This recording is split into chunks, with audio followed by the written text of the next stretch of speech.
Assalamualaikum warahmatullahi wabarakatuh. Perkenalkan, nama saya Rizky Kurnia dengan NIM 21087304. Di sini saya akan menjelaskan terkait materi pada video tugas administrasi dan supervisi pendidikan. Baiklah, yang pertama yaitu pengertian administrasi pendidikan. Administrasi pendidikan berasal dari dua kata, yaitu administrasi dan pendidikan. Administrasi yang biasa kita tahu sebagai proses pengelolaan atau segenap pengarahan kemampuan dalam rangka menginteraksikan segala sumber daya, baik itu personil, spiritual, material yang bersangkut paut dalam rangka mencapai tujuan pendidikan. Administrasi pendidikan adalah proses untuk mencapai tujuan pendidikan melalui segenap penginteraksian dan penyerahan fungsi-fungsi administrasi atau manajemen terhadap keseluruhan bidang garapan administrasi. Apa saja bidang garapan administrasi pendidikan tersebut? Garapan administrasi pendidikan tersebut adalah: yang pertama, administrasi tata laksana sekolah yang meliputi 1. Organisasi dan struktur. Yang kedua, otorisasi dan anggaran. Yang ketiga, kepegawaian. Yang keempat, perlengkapan dan perbekalan. Dan yang kelima, keuangan dan pembukuan. Yang keenam, korespondensi atau surat menyurat. Yang ketujuh, laporan. Yang kedelapan, pengangkatan, penempatan dan pemindahan, serta pemberhentian.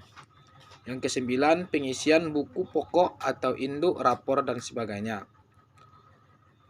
Yang kedua yaitu administrasi personal guru dan pegawai sekolah, meliputi yang pertama, pengangkatan dan penempatan guru.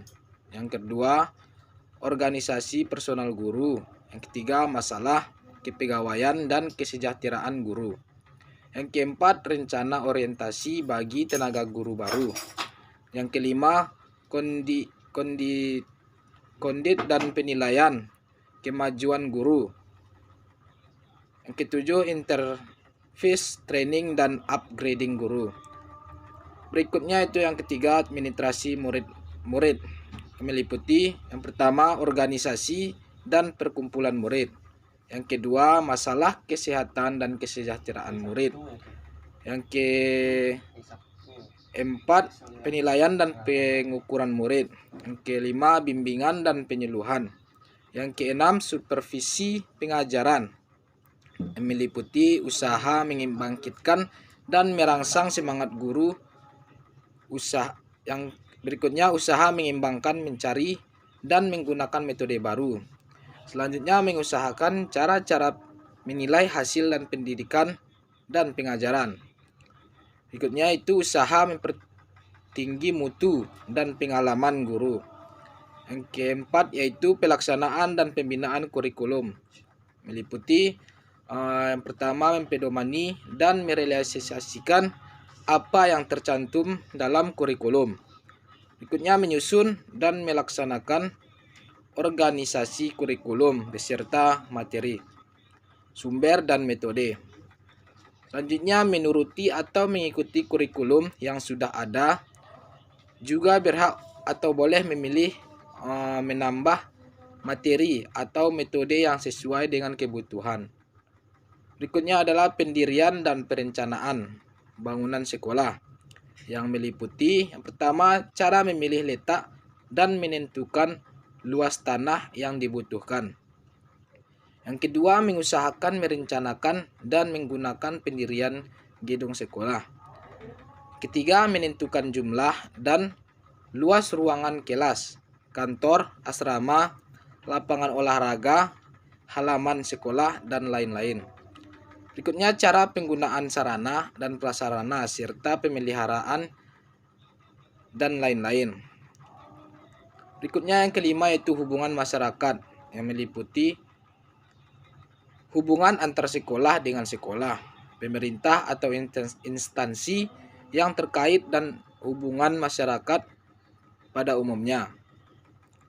Berikutnya adalah fungsi-fungsi administrasi pendidikan. Yang pertama, perencanaan setiap program ataupun konsepsi memerlukan perencanaan terlebih dahulu. Sebelum melaksanakan perencanaan adalah cara menghampiri masalah. Dalam penghampiran masalah itu, si perencana merumuskan apa saja yang harus dikerjakan dan bagaimana mengerjakannya.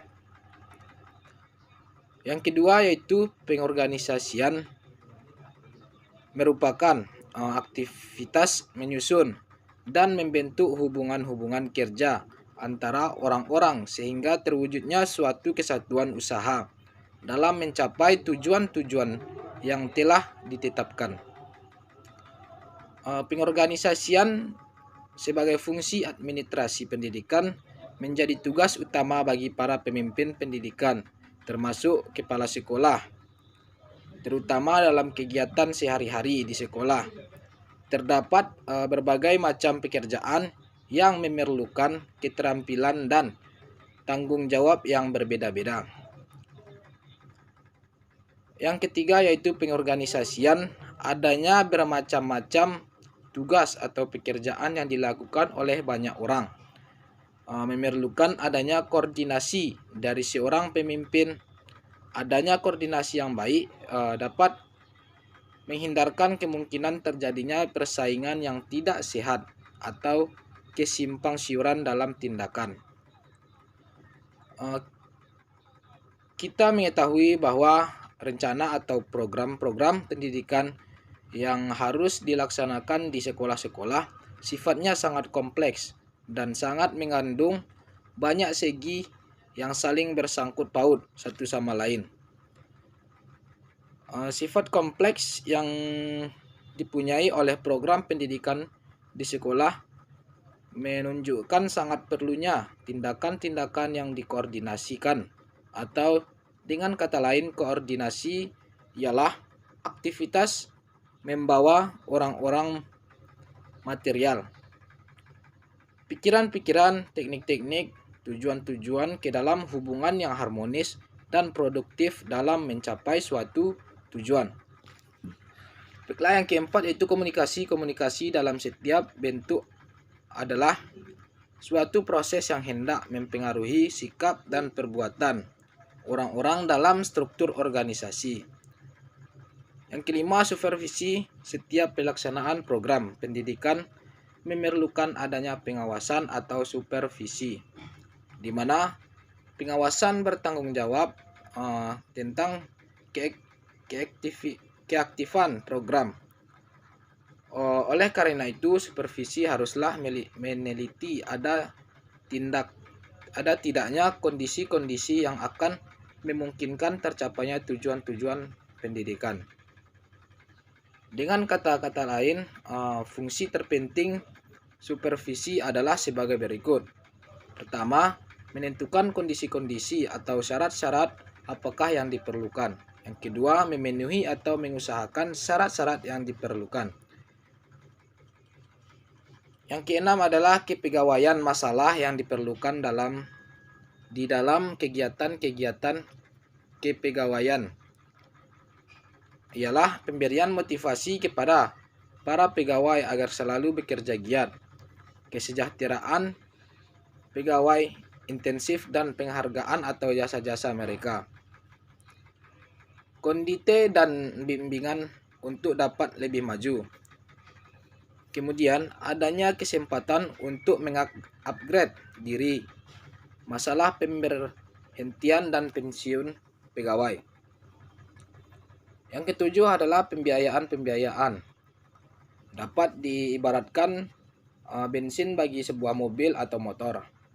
Mengingat pentingnya biaya bagi setiap orang instansi, tanpa biaya yang mencukupi tidak mungkin terjamin kelancaran jalannya suatu organisasi. Yang kedelapan yaitu penilaian evaluasi sebagai fungsi administrasi pendidikan. adalah aktivitas untuk meneliti dan mengetahui sampai di mana pelaksanaan yang dilakukan di dalam proses keseluruhan organisasi dalam mencapai hasil yang sesuai dengan rencana atau program yang telah ditetapkan dalam rangka mencapai tujuan pendidikan. Dengan kata lain, supervisi atau evaluasi selanjutnya dapat diusahakan bagaimana cara-cara memperbaikinya. Berikutnya adalah tujuan administrasi pendidikan. Tujuan administrasi pendidikan adalah agar semua kegiatan yang mendukung tercapainya tujuan pendidikan. Kemudian menurut Sergiovanni dan Carver adalah efektivitas produksi, efisien, kemampuan menyesuaikan diri, dan kepuasan kerja.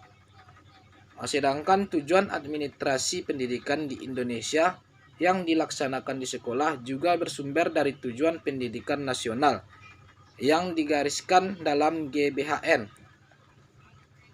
GBHN adalah meningkatkan ketakwaan kepada Tuhan Yang Maha Esa, mempertinggi budi pekerti atau memiliki kepribadian mempertebal semangat kebangsaan agar menjadi manusia pembangunan, memiliki kecerdasan serta terampil. Baiklah, sekian materi yang dapat saya sampaikan atau saya simpulkan dari pemaparan pada video. Apabila ada kesalah kata, saya mohon maaf. Wabillahi taufiq wal hidayah. Assalamualaikum warahmatullahi wabarakatuh.